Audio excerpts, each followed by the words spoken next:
Sur le tournage de 301, comme un tas de viande. 301, c'est parti, attends. C'était pas mal, on a bien rigolé. C'était bien. Et alors vous en pensez quoi du rôle de figurant non.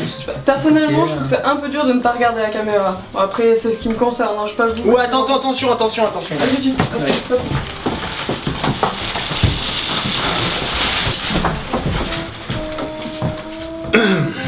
Bonjour et bienvenue dans l'émission. Lorsqu'un chevalier avait raison d'une bande de vilains qui malmenaient une jeune damoiselle en détresse, les bardes avaient pour habitude de chanter ses louanges dans les bordels bondés afin que nul n'en ignore et que le brave homme paie les charmes de l'établissement en moitié prix. Aujourd'hui, les joueurs en mal de reconnaissance, après avoir sauvé le monde pour la 1000e fois, exigent eux aussi des distinctions. Les concepteurs, faute de pins à distribuer, ont alors créé spécialement pour eux des carottes qui marqueront leur carrière virtuelle. Ces succès, trophées et autres achievements, ainsi que leurs dérives, seront donc au cœur de ce numéro. La suite tout de suite.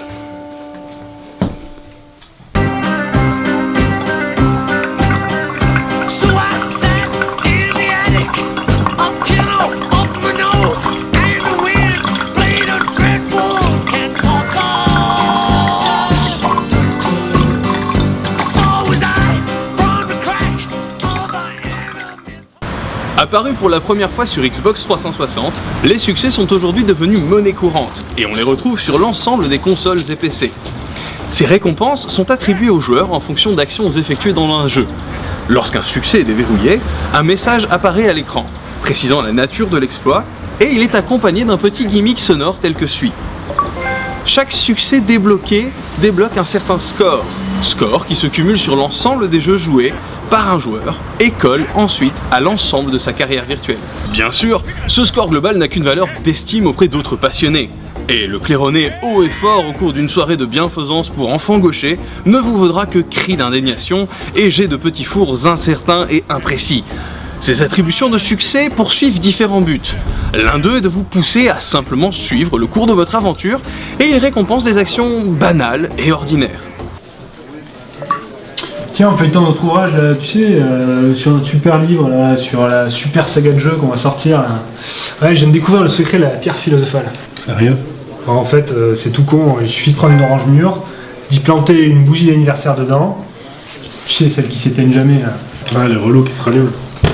Voilà. Tu l'allumes une fois dedans. Avec une torche, hein. Sinon, ça marche pas. Bon, après, t'as juste à passer près d'un tas de plomb, et là, pouf. Ça se change en or. Ah, c'est chouette. Tiens, je t'ai dit au fait, hier je dînais avec Sophie. On a essayé de recoller les morceaux. Ah non, comment c'était? Bon, elle m'a dit que pour tout oublier, je devais juste faire un truc. Elle m'a regardé, elle m'a dit mange ton pouce. Mange ton pouce. Ouais, mange ton pouce. T'as fait quoi? Bah, vu que c'est la deuxième fois qu'elle me le demande, la première fois elle a déjà mal cicatrisé, donc je lui ai dit non. En plus, je pars à La Rochelle dimanche en stop.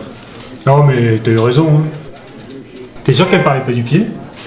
Mais les succès les plus croustifondants sont ceux qui vont tenter de pousser le joueur à faire des actions particulièrement inattendues, voire allant à l'encontre totale des règles du jeu.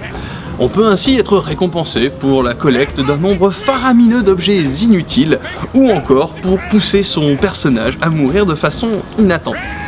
L'imagination des créateurs est alors sans limite, alimentée de surcroît par la velléité de joueurs baturiers oisifs, prêts à tout pour satisfaire tous leurs caprices. Il est alors possible d'assister à des scènes ubuesques, détonnant totalement avec le cadre du jeu.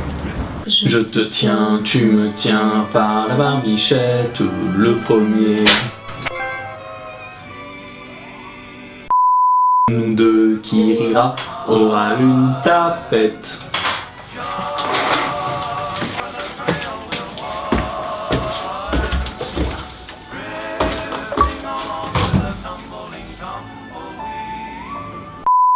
De nous deux qui rira aura une tapette.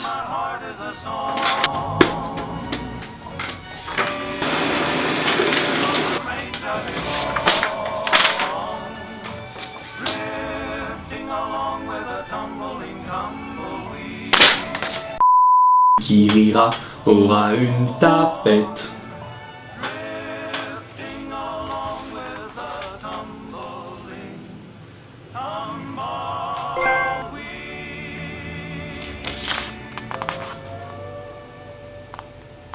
Par un besoin de reconnaissance virtuelle irréaliste, certains sont prêts à tout pour augmenter leur nombre de succès.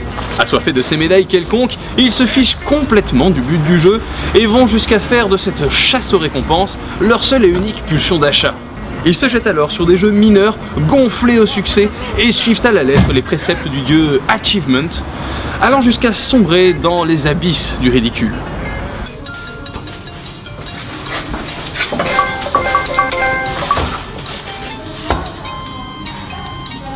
Tu vas trop loin, Micheline. Quel étage? Yaourt. Évidemment.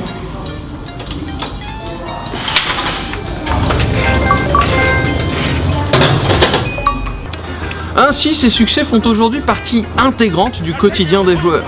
Si certains sont là pour les motiver, voire les pousser à explorer et aller vers des recoins qu'ils n'oseraient même pas approcher, beaucoup ne prennent ce compteur que comme une fin en soi. Ces dérives, faussement compétitives, sont d'autant plus dommages qu'elles ne participent qu'à détériorer l'expérience de jeu. Mais l'avantage, c'est que tout ceci n'est que facultatif, et l'on ne pourra jamais déplorer quelque chose qui n'est qu'un bonus gratuit.